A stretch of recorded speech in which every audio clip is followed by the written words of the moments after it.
Hala, Bensi, libre mo na kami. Uy, libre mo kami. Bensi, mayroon na kami. Pera na ito. Sabi ko nga sa inyo, wala nga akong panglibre. Sige na, Bensi. Mura lang naman yung ice cream na yun. Oo nga, nakita ka nga namin minsan nung kumakain ka nun eh. Mahirap lang ako, kaya hindi ko kayo malilibre. Teka boys, ano ba yung pinagtatalunan nyo na naman? Eh kasi po nagpapalibre po sila sa akin. Eh sabi ko nga po, mahirap lang po ako at wala po akong pera. Mukhang hindi naman mahalaga yung pinagtatalunan nyo eh. Pero, bakit mo ba nasabing mahirap ka? Alam mo ba ibig sabihin nun? Opo, wala po akong pera, kaya mahirap lang po ako. Di ka naman mahirap, Bensi. Sa katunayan nga, may damit kang maayos at magandang sapatos sa ginagamit eh. Mukha naman kumakain ka ng sapat. At nag-aaral ka sa maayos na paaralan. Ang kahirapan, Bensi, ay isang kondisyon sa buhay kung saan kakaunti o wala talagang pera. O walang mapagkukuhanan ng pangsuporta sa sarili o maging sa kanyang pamilya. Mali po ba yung nasabi ko? Maaari, Bensi. Pero alam niyo ba na ang kahirapan ang isa sa problema ngayon ng mga kabataan? Talaga po? Paano?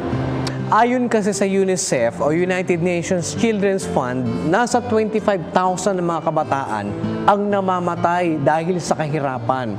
At ang ilang porsyento dyan ay dahil sa kulang ang nutrisyon na nakukuha nila dahil walang makain, walang mainom, at walang sapat na sanitasyon sa kanilang paligid. Nakakaawa naman po, Kuya Eric. Kasi po, bata pa lang po sila. Nararamdaman po nila yung kahirapan ng buhay. Alam nyo, mapapalad nga kayo kasi meron kayong sapat na nakakain sa araw-araw dahil hindi kayo pinababayaan ng inyong mga magulang. At syempre, hindi naman tayo dapat na mabahala dahil mayroong isang makapangyarihan sa lahat na hindi nagpapabaya sa atin. At yan ay ang Diyos Ama. Mabuti basahin natin ang nakasulat sa aklat ng Ebreo sa 13 at 5. Mangilag kayo sa pag-ibig sa salapi. Mangagkasya kayo sa inyong tinatangkilik, sapagkat siya rin ang nagsabi, sa anumang paraan ay hindi kita papagkukulangin, sa anumang paraan ni hindi kita pababayaan. Salamat po sa Diyos. Meron po tayong Diyos na nag-aaruga sa atin. Dahil kasi mahal ng Diyos ang tao, lalo na doon sa mga sumusunod sa Kanya. At yan ang ating verse of the day.